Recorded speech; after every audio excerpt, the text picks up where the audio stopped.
interesting that you were talking about the small business owners. Why do you think that their needs are not being met by the solutions or their current perception of risk? And why do you think that they need something like this book? Because I've been looking at it, and it's fascinating to compartmentalize it, and that it's so concise and it gives you these tools.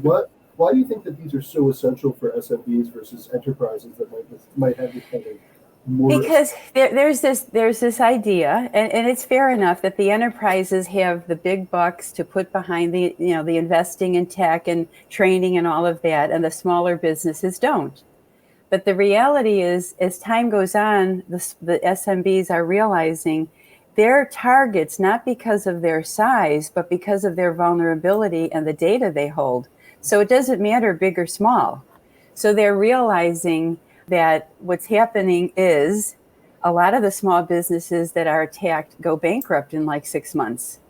So you're actually risking your entire effort by not being proactively cautious. So I think there's this feeling of, okay, I've been saying like 3 years it's not going to happen to me, but my friend Joe just got hacked.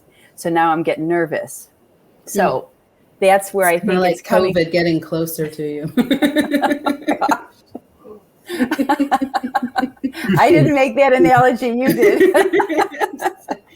And all of a sudden your neighbor has it. Oh, yeah, right. Yeah, right. Okay. But there is this thing about cyber and obligation to prevent risk, insurance, all of that. In some ways, something that's 25 years old in the insurance market. But we're still developing this idea of who's really responsible for being cyber secure at the end of the day. Mm-hmm. And that's probably going to shift over time. So something to keep an eye on. Yeah, it's very interesting. Yael and I have been tossing this around, kind of the evolving role of the CISO and who's going to be accountable for this level of cyber risk.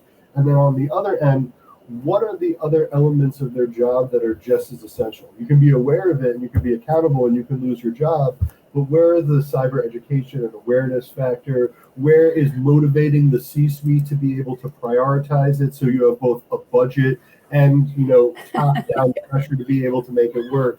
It's a tricky situation. It was this idea of the cyber resilience strategy and how you promote that to the board. And how do you do a 1-3-5-year plan in the budget? And if you're asking for 10 million, how do you back that up and that sort of thing?